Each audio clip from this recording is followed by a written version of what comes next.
इंसान का सबसे बड़ा दुश्मन कौन है? इसमें मेरा सारा जवाब है। जो हमारे अंदर मसाइल हैं, जो हमारे अंदर गुमराहियां हैं, उसका जवाब है इंसान का सबसे बड़ा दुश्मन कौन है? जी सब कह रहे शैतान है, कोई कह रहे नफ्स है, कोई और भी रह गया तो बताइए। नवाज शरीफ तो नहीं है ना? हा? इंसान का सबसे बड़ा दुश्मन कौन है? सबसे बड़ा दुश्मन, देखिए अक्सरियत को नहीं पता, इसे कहते हैं दुश्मन शिनासी। इंसान का सबसे बड़ा दुश्मन इंसान की जहालत है।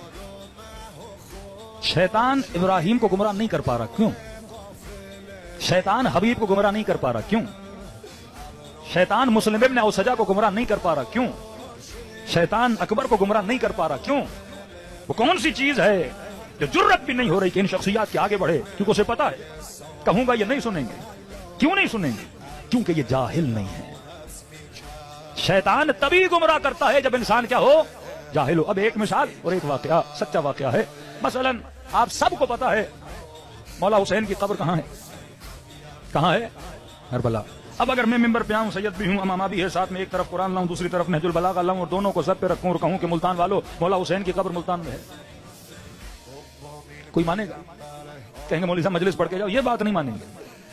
कसमें खाऊं, पांव पढ़ूं कि भाई मान जा कि हुसैन की कब्र मसलन मुल्तान में है, कोई नहीं मानेगा। कौन रोक रहा है आपको? इल्म। क्योंकि आपके पास हक़्क़ुल यकीन है। सुना कब्र करबला में है, फिर गए करबला में देख के आए कि हाँ हुसैन की कब्र करबला में है। हक़्क़ुल यकीन है ना। इल्म रोक रहा है।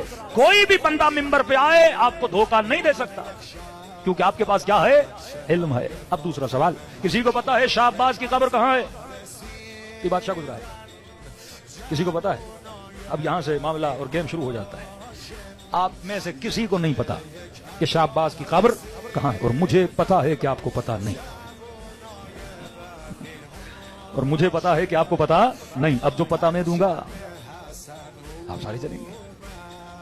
कौम जब जाहिल हो उसे जो बताओ मान लेती है ना। पहले मीडिया भी था, टीवी भी थी, लोगों को कुछ भी नहीं पता था, सियासतदान गुमराह भी करते थे, जहनों को पलटा भी था। आज क्यों कोई कुछ नहीं मान रहा? क्योंकि जब पर्दे हट जाएं, लाख बताओ बंदा। ऑपरेशन हुआ ज़रब-ए-आज़म, वजीरिस्तान से बंदों को उठा के लाया गया DI खान। अब वजीरिस्तान वाले वो जिन्होंने जिंदगी में शिया नहीं देखा, मुल्तान में अहले सुन्नत शियों के साथ रहते हैं। कोई मुफ्ती मौलवी बोल देगा शिया ऐसे वैसे होते, कहेगा जनाब हमने देखा हुआ है, ऐसे नहीं है। हम इनकी मजलिसों में जाते हैं, आप झूठ बोल रहे हो, क्योंकि उसने देखा हुआ है, ऑफिस में आपके साथ है, मोहल्ले में आपके साथ है, बिरादरी में आपके साथ है, वो नहीं मानेगा। लेकिन वजीरिस्तान वाले की मिसाल ऐसे है जैसे अहले शाम। शाम वालों ने न नबी देखा न अली देखा। शामी रसूल के बाद मुसलमान बने। शुरू से उनके ऊपर जो हाकिम थे वो बनु उमैया थे। यजीद का चचा था, माविया का चचा था, फिर माविया बना, फिर माविया का बेटा बना। उन्होंने जिंदगी में न मदीने वाला देखा, न रसूल देखा, न अली देखा। तभी शामियों ने जब सुना कि अमीरुल मोमिनीन मस्जिद में शहीद हुए तो ताज्जुब से कहने लगे कि अली भी नमाज पढ़ते थे। वो बिलीव रखते थे कि अली नमाज नहीं पढ़ते। प्रोपेगंडे की ताकत, क्योंकि नहीं देखा उन्होंने। इसी तरह अहले वजीरिस्तान ने या बलोचिस्तान के ऐसे इलाकों में जो मुसलमान रहते हैं, उन्होंने शिया जिंदगी में देखा ही नहीं है। ये DI खान के मोमिनीन में किस्सा बता रहा हूं, आपको जोक लगेगा। कि मौलाना जब वहां से ट्रांसफर हुए DI खान, आशूर का जुलूस निकला, कहा ये सारे बाहर आ गए। कौन है? का शिया। जसूस बड़ा था, क्योंकि मुफ्ती ने इतना शियों को सुनाया था, बिल्कुल ऐसे जितना आपने मलकुल मौत का सुना है। डर भी होता है, तजस्सुस भी होता है कि कब आएगा, कैसा होगा। ये परेशान कि शिया कैसे?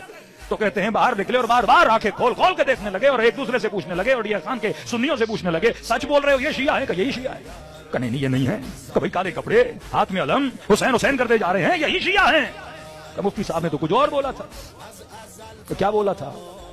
मुफ्ती ने कहा था शियों को असाब की बद्दुआ है, इनके कान बड़े होते हैं, इनके पीछे दुम होती है, ये मस्ख शुदा वजूद है। का ये तो बिल्कुल हम जैसे दिखते हैं। इस कदर ब्रेन वॉश कर दिया जाए, क्योंकि वो जहन क्या है? जाहिल है। सिफीन में तबलीग अली कर रहे हैं, अली की गर्दन पे तलवारें आ गई, क्योंकि क्या थे? जाहिल थे, अक्ल नहीं थी। एक तरफ हुज्र इब्न उदय है कि अमीर शाम के सिपाही कहें कि हुज्र जला देंगे, जला दो मैं अली की गुस्ताखी नहीं करूंगा। कब बेटों को मार देंगे, कब मार दो मैं अली की गुस्ताखी नहीं करूंगा। कब पत्थर मार के मारेंगे, इरबन इरबा तुम्हारे तलवारों से वजूद के टुकड़े टुकड़े कर देंगे। जो करना है करो। का हुज्र बड़े इत्मीनान से सुन रहे हो, का जो कह रहे हो वो अली ने पहले बता दिया था। اور پہلے وعدہ ایک طرف یہ بندہ ہے جو نخوف کے مارے امیر المومنین کو چھوڑ رہا ہے، نہ یہ موت سے گھبرا رہا ہے، اور کہ جب آگے بڑھے تو اس نے کہا بس ایک درخواست ہے کہ مجھے مارنے سے پہلے میرے بیٹوں کو مارو۔ کہا تو کیسا باپ ہے؟ باپ کہتا ہے خدا میں مر جاؤں بیٹوں کا مرنا نہ دکھانا۔ کہ تو کیسا باپ ہے کہ بیٹوں کو مرتا ہوا دیکھنا چاہتا ہے؟ کہ مسئلہ بیٹوں کی محبت کا نہیں، مسئلہ علی کی مودت کا ہے۔ کہ میں سمجھا نہیں کہ کہیں ایسا نہ ہو باپ کو مرتا ہوا دیکھیں علی کو چھوڑ دے، پہلے انہیں جنت میں روانہ کروں۔ ہاں، ایک طرف یہ عقل کامل ہے، دوسری طرف اسی ملک کے جاہل ہیں کہ کیوں پروپیگنڈا کیوں ہو رہا ہے؟ کیونکہ انسان کا سب سے بڑا دشمن کیا ہے؟ جہالت ہے۔ اب جب آپ کے ذہن خالی ہوں گے تو میں جو بھروں گا آپ کے ذہن میں چلا جائے گا۔ اب کسی کو نہیں پتا شاہ عباس کی قبر کہاں ہے، میں نے ممبر پہ بتا دیا کہ ایران جب جانا تو شاہ عباس کی قبر مثال دے رہا ہوں شیراز میں ہے۔ آپ چلے گئے ایرانی ڈرائیور کو پکڑا کہ شیراز لے جا، تو کیوں جا رہے ہو کہ شاہ عباس کی قبر پہ؟ اس نے کہا نہیں ہے، کہ نہیں مولوی نے بولا تھا۔ وہ کہے گا بھائی نہیں ہے، کہ نہیں مولانا نے بولا تھا، کیسے نہیں ہے؟ وہ ضد بھی کرے گا، آنا بھی کرے گا، شاید شیراز تک بھی چلا جائے، وقت بھی ضائع کرے، بعد میں جب علم آئے گا تو پتا چلے گا جو بتایا تھا وہ تو صحیح نہیں تھا۔ تو فرمایا انسان کا سب سے بڑا دشمن انسان کی جہالت۔ اب ایک سچا واقعہ بھی سنیے، تھوڑا لطیفہ بھی ہے لیکن حقیقت جہاں ہے۔ انڈیا کا ایک مولانا ایک گاؤں گیا، دیکھا گاؤں میں کوئی مسجد نہیں ہیں، سارے شیعہ۔ کہ بھائی مسجد کہاں ہے؟ وقت نماز ہے۔ کہ مولوی صاحب ہم مسجد نہیں جاتے۔ کیوں نہیں جاتے؟ کہ مسجد علی کا مقتل ہے۔ تو کہ بھائی نماز نہیں پڑھو گے تو جنت میں کیسے جاؤ گے؟ کہ ہماری نماز تو بتایا گیا کہ علی علی کرنا ہے، ہم ذکر علی کرتے ہیں، وہی اس سے کوئی بڑی نماز ہے؟ شمر نے بھی پڑھی کیا ہوا؟ یزید نے بھی پڑھی کیا ہوا؟ بعض لوگوں کے ذہنوں میں ہے کہ حر نے نماز نہیں پڑھی تھی۔ شمر کی نماز اور ہے، حسین کی نماز اور ہے۔ آپ کو کون کہتا ہے شمر والی پڑھو؟ ہم کہتے ہیں حسین والی پڑھو۔ تو انہوں نے کہا کہ بھائی یہ بتاؤ، اگر مسجد مقتل علی ہے اس لیے نہیں جاتے تو پھر کربلا کیوں جاتے ہو؟ مسجد میں ایک علی شہید ہوئے، کربلا میں 18 علی شہید ہوئے۔ کہ اگر نماز کی معافی ہوتی تو سب سے پہلے امام کے لیے ہوتی۔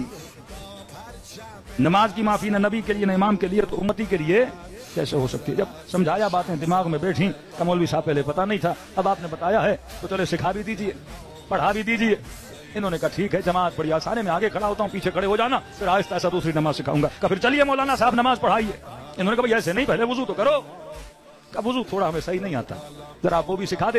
اب مولانا کہیں 400 لوگ گاؤں کے ایک ایک کو وضو سکھاؤں تو میری نماز بھی نکل جائے۔ تو میں نے کہا کام کرو، گاؤں میں کوئی نہر ہے؟ کہ جی مولوی صاحب۔ کہ چلو نہر کے کنارے، سب کو لے آیا نہر کے کنارے۔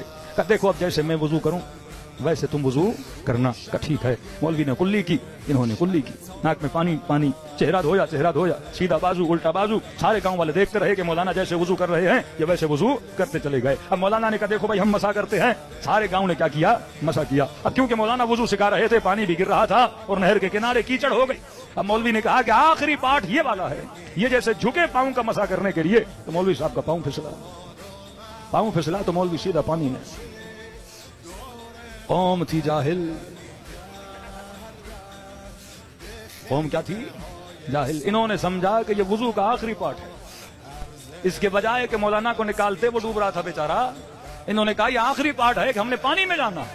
کہ 400 کے 400 لوگ پانی کے اندر چلے گئے۔ تو میرے عزیز جب جاہل قوم کے خطیب پھسلتے ہیں تو پوری قوم پھسل جاتی ہے۔